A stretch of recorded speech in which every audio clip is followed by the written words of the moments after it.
২৬০ বছরের ঐতিহাসিক আওকরা মসজিদ বা কথা বলা মসজিদ সংস্কার কাজ চলতেছে। দিনাজপুর জেলার ঐতিহ্যবাহী ও প্রায় ২৬০ বছরের পুরনো আওকরা মসজিদে বর্তমানে সংস্কার কাজ চলমান রয়েছে।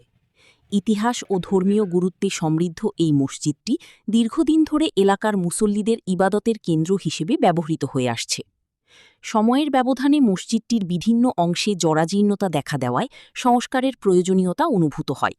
এরই ধারাবাহিকতায় সম্প্রতি মসজিদের মূল কাঠামো অক্ষুণ্ণ রেখে সংস্কার কাজ শুরু করা হয়েছে। এলাকাবাসী জানান, ঐতিহাসিক এই মসজিদটি শুধু ধর্মীয় নয়, বরং এলাকার একটি গুরুত্বপূর্ণ ঐতিহ্য বহন করে। তাই এর সংস্কার কাজ দ্রুত ও সঠিকভাবে সম্পন্ন হলে ভবিষ্যৎ প্রজন্মের কাছে এটি আরও আকর্ষণীয় হয়ে উঠবে।